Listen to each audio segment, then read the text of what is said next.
Olá pessoal, sejam muito bem-vindos a mais uma aula aqui do canal. Agora nós iremos falar sobre Guilherme de Ockham e a navalha nominalista.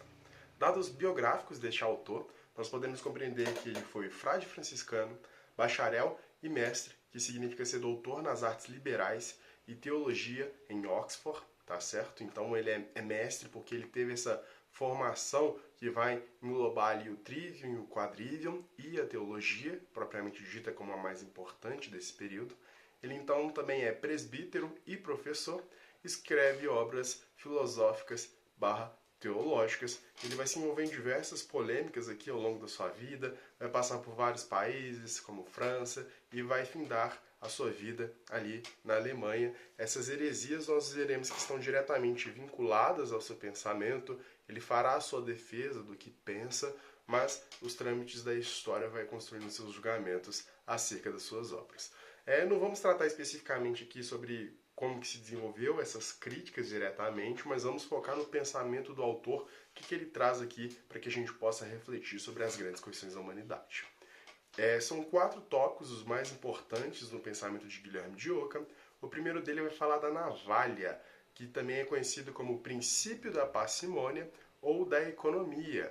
Sobre esse ponto, a navalha de Ockham se refere que a metodologia deve visar fazer o que for mais simples, ou seja, inutilmente se faz por mais o que poderia se fazer por menos. Então, acerca da navalha, o Ockham está fazendo uma defesa de que quando a gente passa a navalha, a gente limpa o lugar onde se está passando, limpa os pelos, por exemplo, no caso da barba. A gente deve limpar argumentos excessivos e ser o mais simples, mais claro, mais objetivo possível. Sobre o nominalismo, ou o problema dos universais, lembrando que o problema dos universais é uma grande polêmica aqui do período medieval, ele está discutindo se as palavras conseguem captar a totalidade das coisas ou não. Lembram-se do exemplo que eu dei em alguma das aulas anteriores, que é um grande exemplo da história da filosofia? Rosa é rosa, ou rosa é só um nome que a gente dá para um ser que é a planta que existe no mundo? Então, diante dessa questão, o Guilherme de Ockham ele vai se colocar a partir da perspectiva de que os universais não têm existência real, não passando de signos ou significações que só adquirem sentido na relação que as palavras estabelecem entre si numa posição. As ciências supõem essa relação entre os signos e a coisa, quando, na realidade, apenas investigam por meio dos signos o que estes significam. Assim, percebemos o rebaixamento do conhecimento racional. Ele pretende reafirmar a supremacia radical da fé sobre a razão. Então, aqui para o Ockham, as palavras são meras ficções, criações humanas que têm essa intenção de dizer a totalidade do ser, do existir de um objeto, de um modo de ser, de algo. Todavia, é impossível. Por exemplo, Lucas é Lucas, ou Lucas é só o nome que me deram, e ao dizer Lucas eu jamais consigo expressar a totalidade da possibilidade do ser que eu sou. É bem essa reflexão que ele está fazendo e, diante disso, então ele coloca essa crítica. A razão não tem essa capacidade.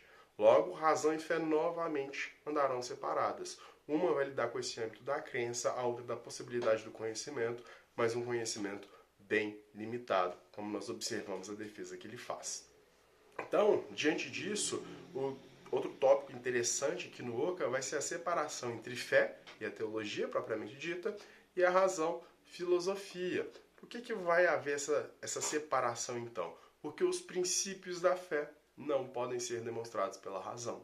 Ou seja, o que significa demonstrar? Significa eu ter uma teoria e te mostrar objetivamente, experienciar, verificar contigo isso que eu estou atestando.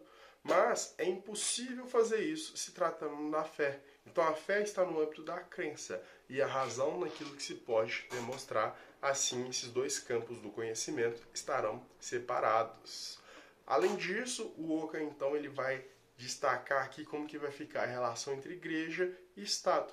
E o filósofo irá defender os direitos subjetivos devem ser definidos, pois há uma liberdade frente ao totalitarismo. Então o Ockham ele vai trazer aqui uma pitada para a gente do direito individual, do direito do sujeito frente às parcimônias totalizantes, totalitárias. E ele vai defender então essa esfera que o Estado tem, essa esfera que a igreja tem, mas no fundo tudo tem que ser pautado pelo direito subjetivo de cada um, independente do qual ele se fira. Logo, o Estado ele não deve se submeter diretamente à igreja, ele pode ter sim ali a sua influência, mas o que deve ser defendido é o direito subjetivo de cada um.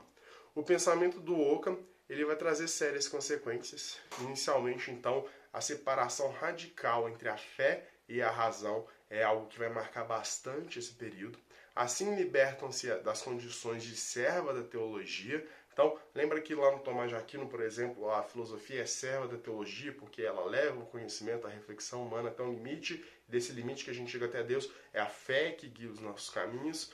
Esse limite vai ser rompido. Essa condição de serva da teologia que a filosofia então ocupava no período do medieval vai se findar, que por sua vez então orgulhosamente se retira o posto de ciência das ciências, no caso da teologia.